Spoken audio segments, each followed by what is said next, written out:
So I already took off the wing temporarily. I'm going to take off the clamshell. Comes off just like that. This is what it looks like on the bottom.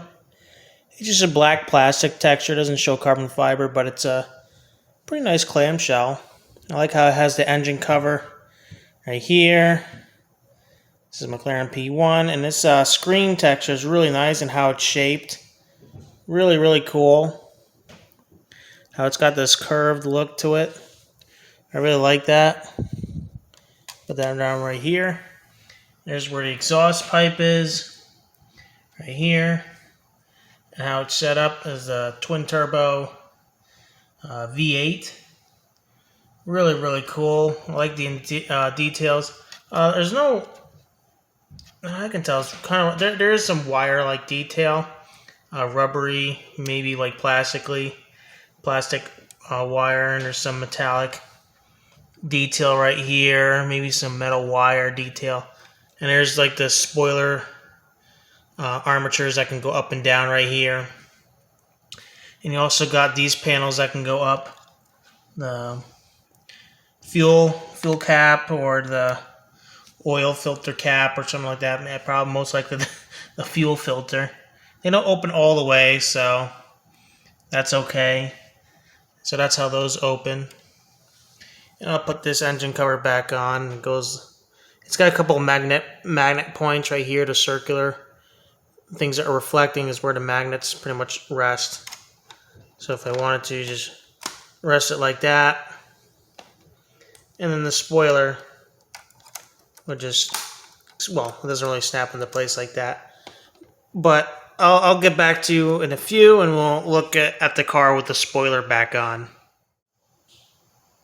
Okay, so here's the car with the spoiler back on. You might need to play with the shell a bit so it's more seamless with the rest of the car. Again, this is a very, very beautiful car. The spoiler does come up. You can just put your finger on here or use one of those plastic things. And you can manually have the spoiler raise up. You just got to make sure it raises up equally. Or if you want it to rise up properly, you use this piece that comes with the car. So if I turn the car just about on its side like this, there's a couple of holes that you can find in here where this slides through, and it raises the wing like that. And just like that, the wing is raised.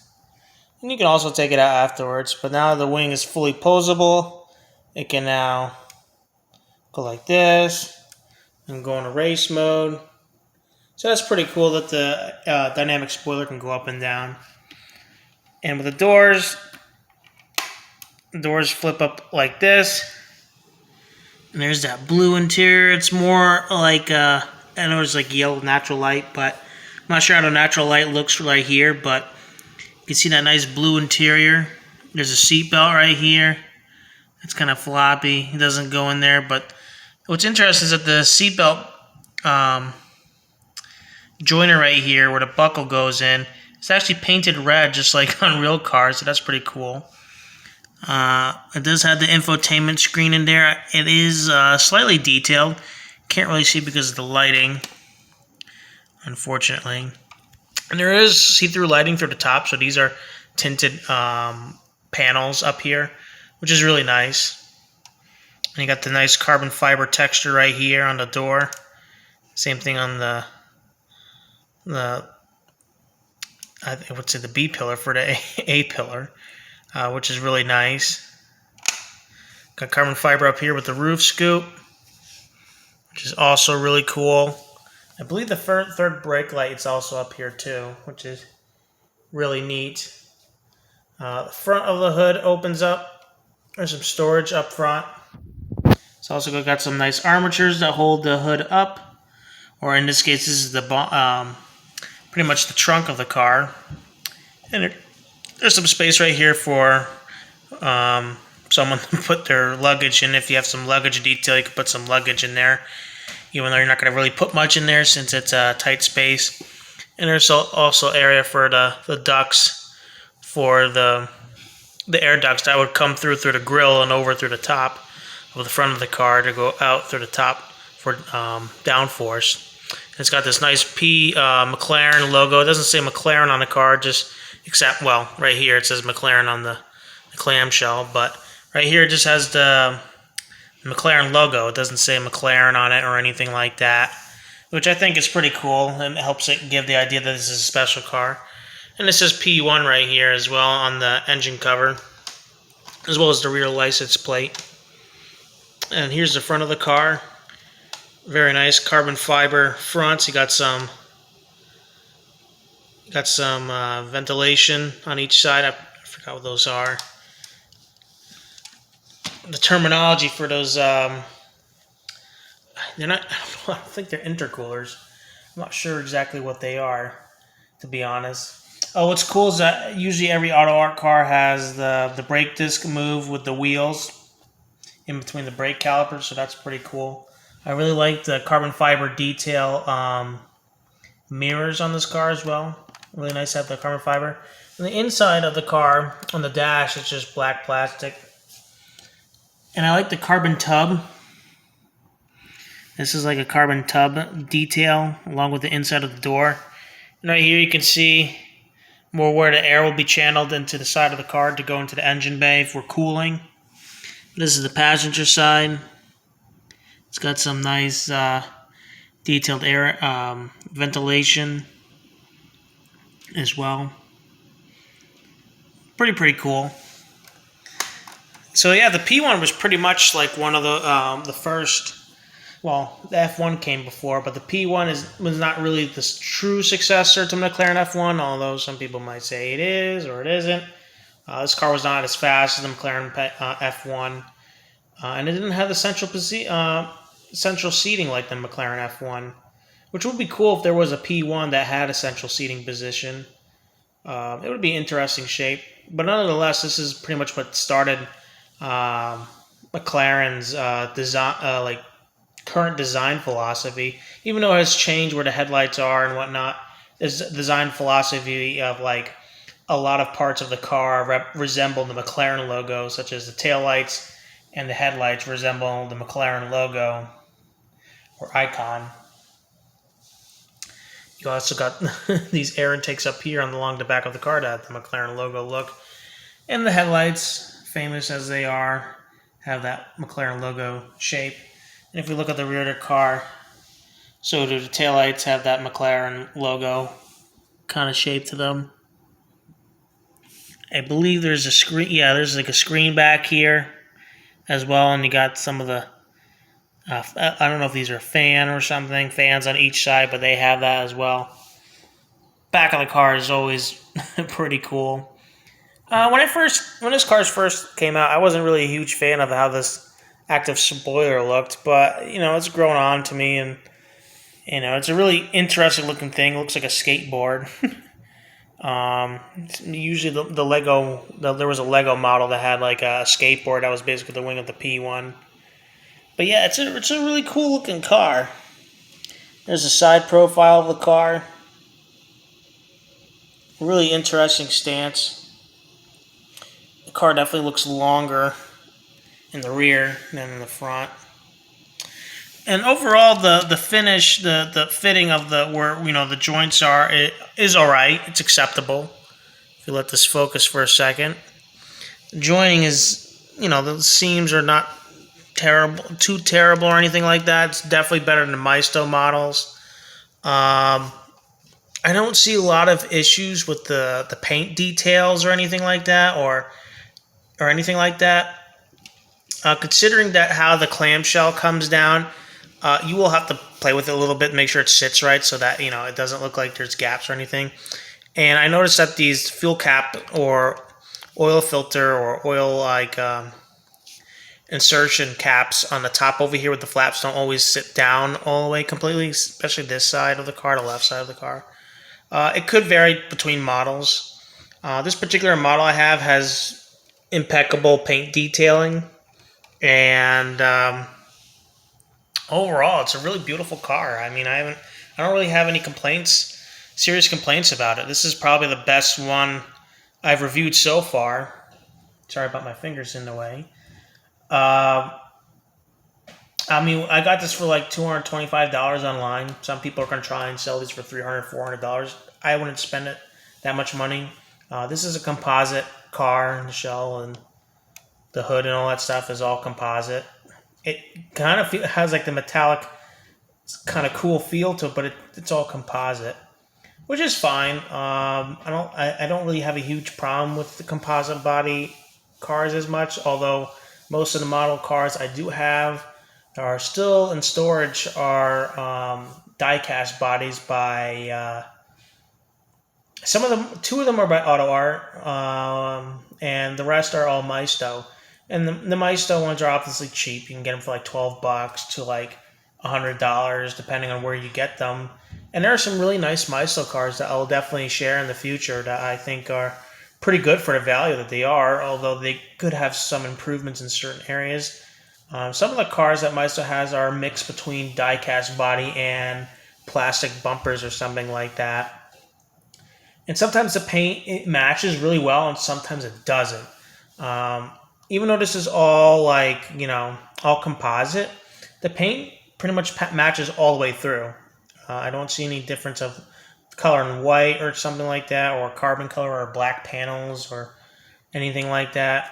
Now, obviously, this windshield wiper doesn't really move, and it's not supposed to. I didn't see any scratches along the windshields or anything like that, or any of the windows in the car. I didn't look like anything was chipped or missing, or look like it came off of like a plastic mold thing and they didn't sand it off. No, it just looks pretty good, guys. I definitely recommend the P1. I'm not really aware how many runs of P1s they've done. I think this is their second or third, probably their third run of P1s. I know there was an earlier run, and I believe there might have been a signature series P1. Correct me if I'm wrong. The second one had another white one that had orange accents, and I believe an orange interior. I wanted that one originally, but a lot of people are asking for a lot of money for those, and they're no longer in circulation, brand new, as far as I know. Like from like a dealer or something. And of course, this one was $225 on eBay. And could you find this one cheaper? You probably can. I think the value for a P1 like this is not really that bad. I mean, the engine cover opens. I mean, of course, you have to take the wing off in order to get the cover off, which I'm pretty sure is probably similar to how you have to do it in real life. So there's an aspect to that. The doors all open, which is nice, and it's cool that the fuel caps open and whatnot. Although this one could be more flush, maybe, but it's not really that big of an annoyance actually. And then the front trunk opens too. That's also cool. I really like that the trunk opens. And yeah, I have to say this is a really, really nice model by Auto Art. I guess maybe improve on the panel gaps a little bit more. I know a lot of people are going to want die cast again, and for $225 to get a model car like this compared to a model train you can get for $200. I guess it depends on what you're doing. I mean, this is really a display model. I mean, you could technically play with this a bit. The steering's actually pretty nice. It doesn't get caught much inside the wheel well. You can move it back and forth. Obviously, you're going to have that metal support bar dragging under there, but, obviously you would take it out. And it rolls, which is great. That's what I agree. It's like that. It rolls nicely, actually. And you can play with the spoiler and pose it and whatnot into different poses with the active arrow spoiler, which I really like. I like that, how cool the active arrow spoiler. I like active arrow spoilers on model cars that work because it adds more expressionability and it adds more like features to the model car. And I know there's some P1 models out there that are resin models, but you can't move anything. You can't open the doors, and they're a lot more money. And I think, in my opinion, it's BS. Some people are like, well, it's got a rare color. Well, if you want a rare color, get good at repainting models. Pretty much. So I don't see any excuse why you can't just take a model that's pretty much the same model but has more opening doors. And if you want that unique color or whatever, just get good at repainting or be good at modeling. I mean, and some people are like, well, I don't want to do that. Okay, well, fair enough. But then wait, I guess you can just wait for a better color that you want. Um, Again, I can't really say this is how you collect models or anything like that. You can do what you want. I'm just saying, if you want to improve the model and get it the color you want, because I know there's so many McLaren P1s and very different colors. I don't think I've seen a green one. I've seen a green McLaren P1 in real life. It was dark green, dark green, light green wheels. It was like green on green with the secondary and primary of the car being dark green and lime green wheels. It's kind of ugly, but it was a P1, which was cool to see though. Um, but yeah, to be honest, I do like the white. I've been on I'm on a collecting spree with the McLarens in the white color because they all seem rather similar, except the silica white. The silica white looks a little bit more gray than white, but I still like it. I still like the choice of collecting white. Some people are like, why don't you collect orange? And it's like, well, I don't know. I just there was another car company that had orange that I wanted to get. I won't reveal what that will be. I don't know when I'm going to get those cars that are in orange, or maybe a different color later on. But I'm really sticking for the cheaper, McLaren stuff.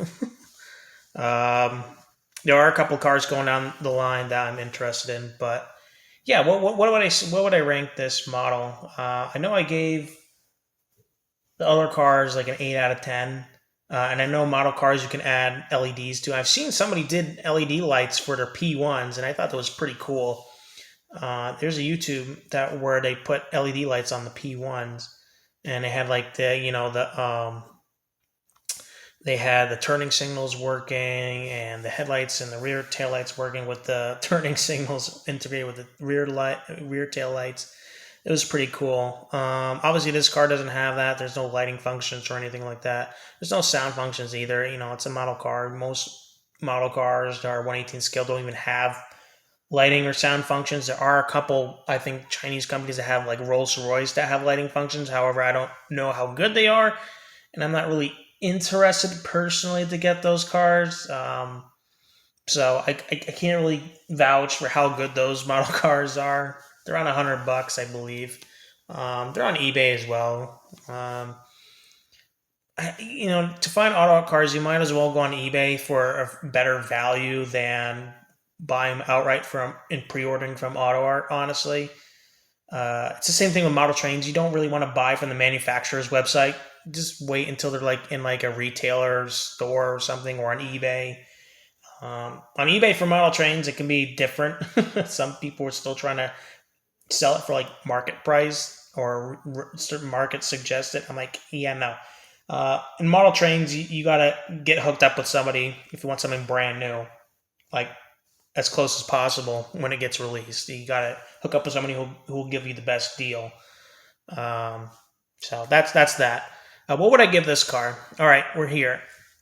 I say it's better than the other two model cars I've reviewed so far. So I'm going to give this an 8.5 out of 10. It's closer to a 9 than an 8. Now a lot of people are like, well, why not what the heck? Some people are like, well, that's really close to perfection. And yeah, I guess you can say that. Although I think this car is really perfect. I mean, the price, 225, you could probably get it close to 200. If you find someone who's selling it used, and you're not being ridiculous with some of these pricings. I mean, obviously these are limited time runs usually with these McLarens. I mean, there's other McLarens out there that are like so common, like the 570S. You can still find and get them for like $150 or less. And this is a little bit more exclusive, I guess. And everyone knows the P1 more than the 570S. The P1 was hyped for a reason to being part of the Holy Trinity during the 2013. Everyone wanted to know which one was the best. Between the LaFerrari, the P1, and the 918 Spider. Which one was the best, right? And personally, I like the P1. Out of I like it more than the Ferrari. I haven't seen And it's interesting that Auto Art hasn't made a Ferrari in a while. I know they made the 918. I'm not sure if I want to get any Porsches from Auto Art at some point.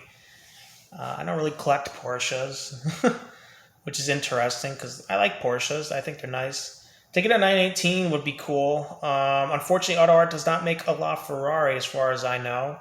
And they don't have any plans for a LaFerrari. And it's like, well, you make the 918 and the P1. Why not the LaFerrari and make the Holy Trinity? But I don't know.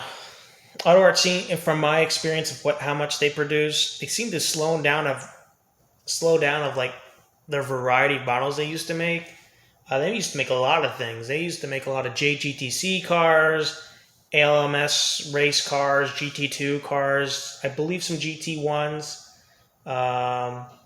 They did a McLaren F1. They did all sorts of cars. I think they did they did 917Ks. They did all sorts of old race cars and stuff like that, and I kind of missed that. They also did the Gran Turismo, Red Bull X2010 and X2000, I think 14 as well. I don't have an X2000. I have an X2010, the prototype car that's in carbon. That's all die-cast. That's one of the die-cast cars, and I have a 917K.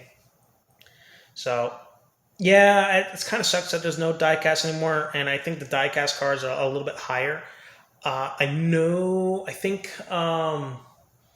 sure if the Koenigsegg's are still like signature die-cast body cars. I'm not sure. Someone can probably tell me that if they know any information about that.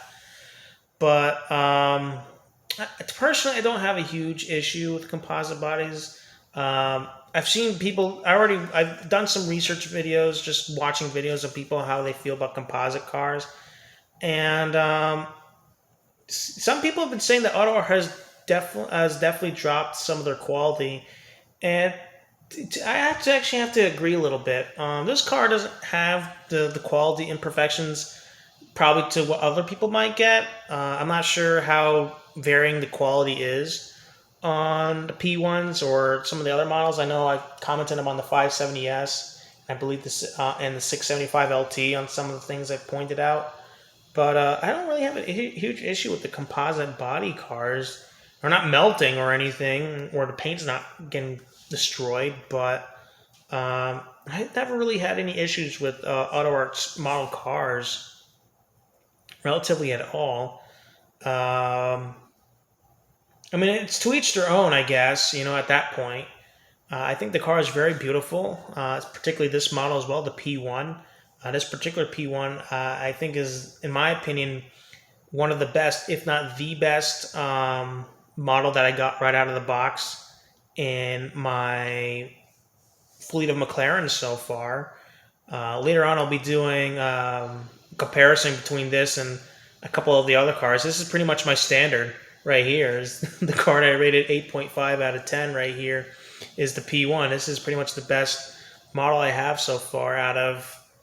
Now I have 6 McLarens, soon to be 7, whenever that one arrives, the 7th one. But, and then I'm pretty much stopped for a while until the Senna GTR comes out and the 720S in a white color, because they didn't have any 720S in white, and I want to get a 720S in white.